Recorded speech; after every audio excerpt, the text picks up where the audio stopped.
Welcome into Fourth and Five. This time for our viewer comments. Once again, this segment is open for sponsorship. So if you have a small business, you want to have some love on here, it could be week to week. Doesn't matter to me. Just send me a message and we'll make sure we put your sponsorship tag on that. So let's get right into it. And the comment section this week on that last video I posted, the breakdown. A lot of emotions. So let's go ahead and go through a few of them. But I'm going to start with my man Chris Hall from Conway. He was the one last week. I put this up for our viewers. If you want to make sure I get to your comment, I put up a link in the YouTube page for Cash App or Venmo. $20. It'll push your comment to the top. And I had one already. Chris Hall, like I said, from Conway. He wants to know, is this an O-line problem when it comes, is it talent or coaching? And Chris, I'll say it's a little bit of both. Yes, we do have some guys that you could be put in the right position. For example, I think Blackstock may be in this category of lack of talent, specifically when it comes to, the speed of the offensive lineman. Now, I'm not going to sit here and say he's not an SEC caliber type O lineman. He just struggles when it comes to speed, when there's, speed off of the edge on the pass rush. So that's his weakness. And you can try to coach that up as much as you want, but when you have a guy who can't get it done, whew, that's a tough one. As far as coaching is concerned, and this is where it gets interesting with the portal, it's an uphill battle trying to get these guys to understand these concepts, pass concepts, knowing these blitz pickups, the run game, the technique, something that takes time over years for teams and units to stay together to be very efficient on that side of the ball. But, you have three guys right now in our O-line who were on different teams last year, one including Blackstock. So it's a little bit of coaching. It requires a lot more for the coaches of making sure these guys pick up their learning curve a lot faster. But it is difficult. No doubt about it. So, Chris, I'll appreciate the donation. And once again, if you want to make sure I get to your comment, just leave a donation. But no matter what, I'm going to go through a few that pop out and grab my attention, like this next one right here. I love feedback in any form that it comes. Here we go. This is from Sharkinsaw. Am I saying that right? Says, I love you, DJ. Love you too, bro. But you are objectively wrong about the 3rd and 5 play. That issue is protection, not Taylor's read. I'm going to create a little space here for this comment. Yes, could it have been protected better? 1,000%. I agree with you.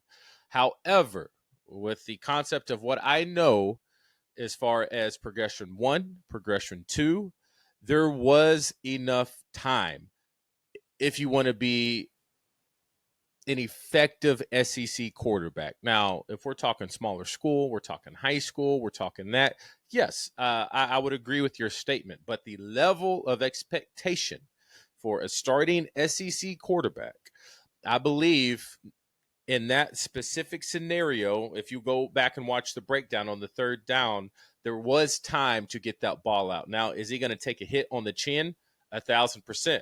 Did the offensive lineman do a bad job about being on different levels and allowing that guy to stunt underneath and get in Taylor's face? 100%. But you said it's 3rd and 5, all right?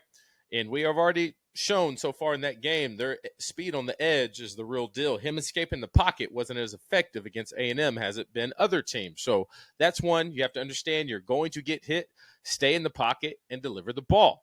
But I do love the feedback. People call me out all the time. Keep it coming, and I will address them. And like I said, I know I don't know everything, so shoot some stuff my way. It may grab my attention, and I may say, okay, I feel you on that one. So I understand what you're saying, but just the level of expectation for SEC quarterback, I can't give you that excuse on that one. All right, here we go. This is from Baskin Bark 6601. DJ, in your opinion, if the Hog Squad could fix one thing that would make their play, that would take their play to the next level, like a few more wins, what would they need to fix? Just one thing. You know what I'm going to do? That's a great question. One I don't have the answer to. Just one thing? Because one would say have Taylor read better, but then you have this aspect of you could still know the read, but if guys are in your face all the time, vice versa. Okay.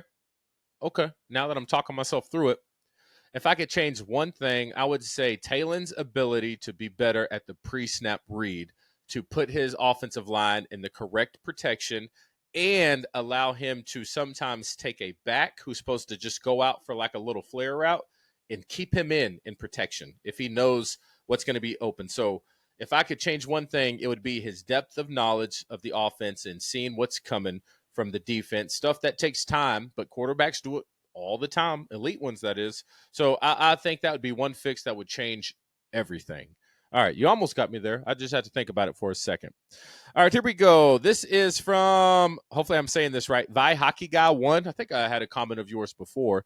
DJ, what are your thoughts on Petrino largely abandoning the run in the second half? Do you think Petrino is maximizing our personnel with his play calling? I think he had to abandon the run, not by choice, but just understanding what was happening in the game. If you go back to the Oklahoma State game, a lot of people said, we ran the ball in the first half. We had 21 points, 3 rushing touchdowns. As I pointed out on my breakdown, a lot of those runs was just Jaquindon making something that was going to be bad good. And I think what teams started to see on tape was we were so bad, even on those big gains against Oklahoma State, we were so bad at the point of attack. I mean, our tackles were getting blown up. Jaquindon had nowhere to run. He just did a really good job with the cutback block. Second half, they adjusted for that. And I think teams saw that on tape. And now they're all adjusting to it, saying, hey, we can handle the front side just with this one guy.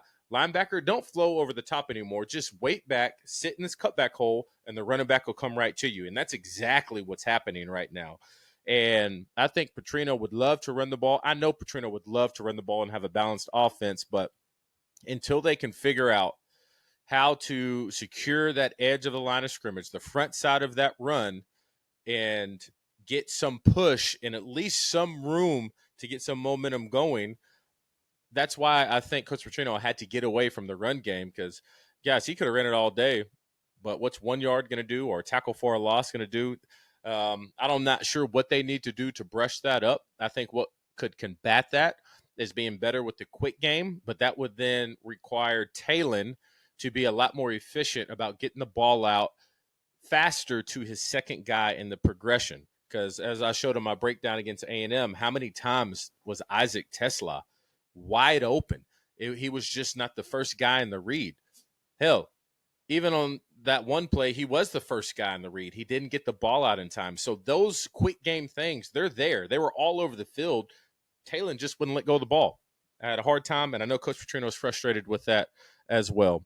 All right, let's go ahead and keep it going right here. Next up, let's go to – all right, these names are some were something wild outdoors, whatever. Anyway, do you think we have a chance to get 6 wins? I'm not seeing 3 more wins on our schedule. All right, here we go. Let's do the math.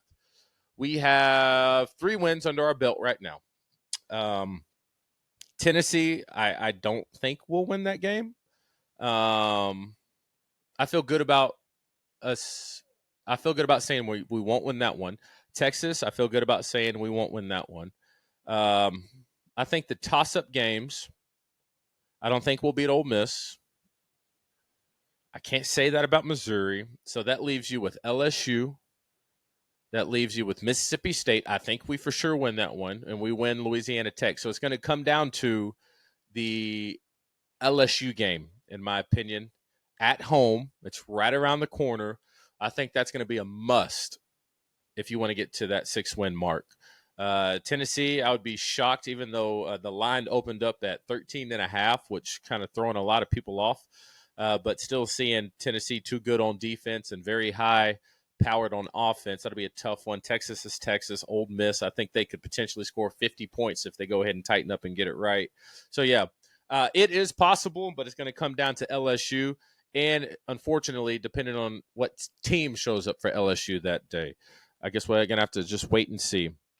This is from Blacklight Patient. I don't know what you got going with that Blacklight, but you do your thing. How bad is our second string O-line? The guys we recruited, not transfers, that this is the best 5 we can put out, especially on the right side of the line of scrimmage. Okay, so this has been my thing with the portal for a while. In the offseason, I'm just sitting back watching this about we get all these guys in the portal. We're getting all these guys in the portal.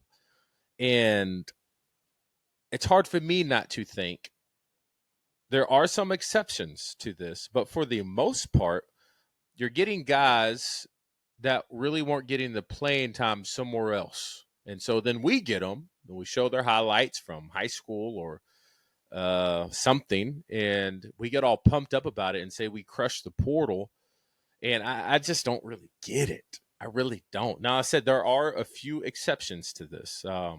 Guys that went to a smaller school, maybe overlooked in high school, turns out to be balling out.